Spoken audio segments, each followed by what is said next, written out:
সুপ্রিয় ভিউয়ার্স, আসসালামু আলাইকুম। আশা করি সবাই ভালো আছেন।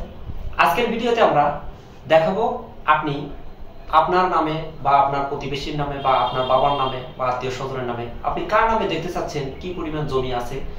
এখন এই ক্ষেত্রে আপনি তার নামের পর্চা নম্বর জানেন না, অথবা তার নামও জানেন না, কিন্তু জমির দাগ নম্বর জানেন, অথবা নাম জানেন, দাগ নম্বর জানেন।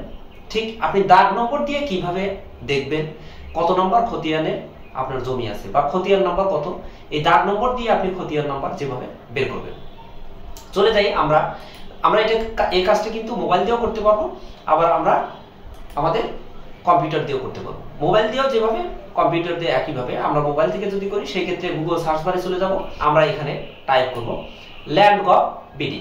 ল্যান্ড গভ বিডি লেখার সঙ্গে সঙ্গে আমাদের এই সার্চ বারে যে নামটা চলে আসবে, এটা আসার পরে আমরা ইন্টারপ্রেস করব। ইন্টারপ্রেস করার পরে আমাদের এই যে আইকনগুলো দেখাচ্ছে, এর মধ্যে থেকে আমরা সিলেক্ট করব ভূমি রেকর্ড ও ম্যাপ।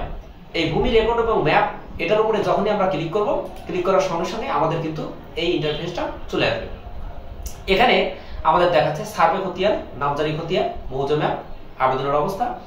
অর্থাৎ এর মধ্যে থেকে আমরা যদি আরএস, সিএস বা এসএ খতিয়ান অনুসন্ধান করতে চাই, সেই ক্ষেত্রে আমাদের এই সার্ভে খতিয়ান রাখতে হবে। আর যদি নামজারি থেকে অনুসন্ধান করতে চাই, সেই ক্ষেত্রে নামজারি খতিয়ানের উপরে ক্লিক করতে হবে। এখন আমরা আরএস থেকে যেহেতু অনুসন্ধান করছি, সেই ক্ষেত্রে আমরা এই সার্ভে খতিয়ানের উপরে রাখলাম। এরপরে আমাদের বিভাগ নির্বাচন করতে হবে। এখান থেকে আমরা বিভাগ নির্বাচন করলাম। বিভাগ নির্বাচন করার পরে আমরা জেলা নির্বাচন করব। জেলা নির্বাচনের পর আমরা উপজেলা নির্বাচন করব।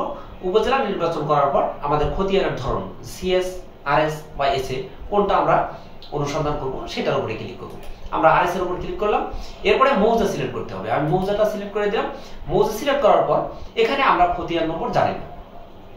খতিয়ান নম্বর না জানার কারণে কিন্তু আমরা দাগ নম্বর দিয়ে সার্চ করছি যে এই খতিয়ানটা কত নম্বর দাগের মধ্যে, বা এই দাগ নম্বর কত নম্বর খতিয়ানের মধ্যে আছে এবং খতিয়ানের মালিক কি। এখন এখানে আমরা এই যে অধিকতর অনুসন্ধান যে অপশনটি আছে, এই অপশনের উপরে ক্লিক করে দেব। ক্লিক করার সঙ্গে সঙ্গে এখানে দেখুন, এখানে কিন্তু চলে আসছে দাগ নম্বর। এখন এই যে দাগ নম্বর, আমরা এখান থেকে একটি দাগ সিলেক্ট করে নিচ্ছি। যে দাগটি আমরা অনুসন্ধান করতে চাচ্ছি, ঠিক সেরকম একটি দাগ আমাদের নিতে হবে। এখন এখান থেকে আমরা ধরুন এখানে নিলাম যে 826। এই 826 দাগটি, যে 826 দাগটি কোন খতিয়ানের মধ্যে আছে। এখন এই অনুসন্ধানের উপর ক্লিক করলাম। দেখুন এখানে কিন্তু দেখাচ্ছে আজহার আলী মাজদা লেখা। এর উপরে আমরা ডাবল ক্লিক করব। এই নামের উপরে নিয়ে আমরা কারসর নিয়ে ডাবল ক্লিক করব।